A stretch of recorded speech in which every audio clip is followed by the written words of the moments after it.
Welcome to Pennsylvania in Focus. I'm Christina Langell. With me today is our Pennsylvania editor, Kristen Smith.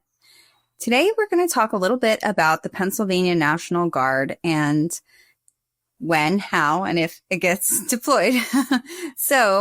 There's been a little bit of back and forth about whether or not the National Guard will be sent to the southern border. Kristen, can you talk to us a little about this? Sure. So we first reported on this issue back in March of 2024. At that time, the Senate had passed a bill asking Governor Shapiro, who was newly in office at the time, they wanted him to send troops to the southern border to help protect it against incoming migrants. This was under the Biden administration. So there was a lot of concern and uproar from critics of the Biden administration, which includes the Republican-controlled Senate, that, we had a border crisis. We had all these illegal crossings. There was a lot of drugs flowing in, a lot of criminals. So in their minds, it was a crisis that Pennsylvania should be sending troops to the border. 14 other states did, so it's not unprecedented for this to happen. But Shapiro declined at that time. He said that immigration reform should be found at the congressional level. It's not something that they need to get themselves involved in. Over the last 2 years, though, it turns out that he's actually decided in other instances to send troops to the southern border. And I spoke with his administration yesterday about this change in heart.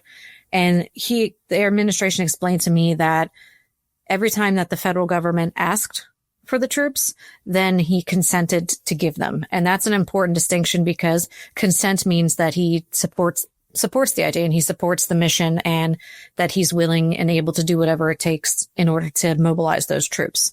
The sense was that if the federal government asks, he's ready and willing to step up. But because the Senate in his position and his view was politicizing the issue, he wasn't going to acquiesce to their request.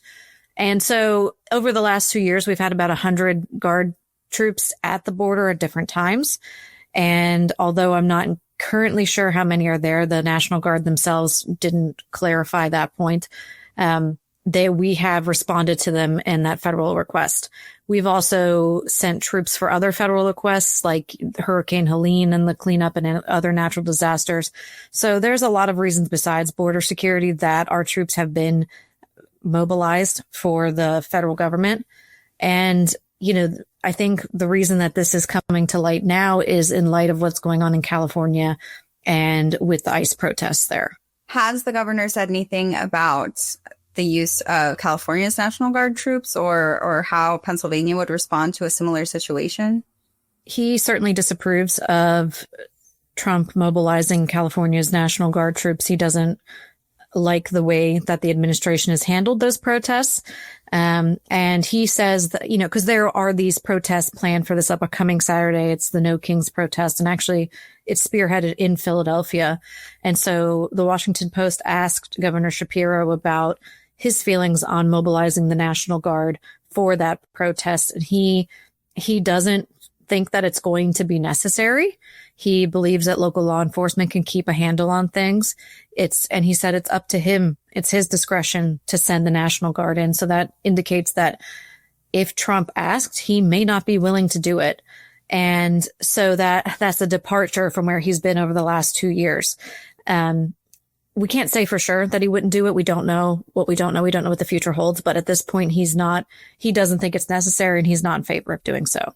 So in California's case, their Governor Gavin Newsom very clearly asked not to do that. So that was kind of a bit of a conflict that many people are saying is actually unconstitutional.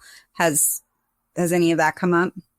He hasn't gone that far yet. We have to keep in mind that Governor Shapiro although he hasn't officially announced, it's pretty wide knowledge that he will run for president in 2028. And so he is, politicos think that he's a lot more careful about his words and how he describes this situation, given how mixed Pennsylvania's electorate is.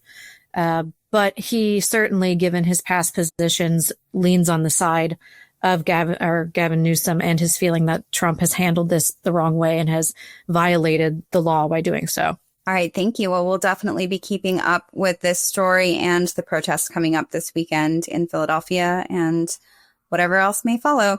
Check us out at thecentersquare.com/Pennsylvania. Thanks, Kristen. Thanks.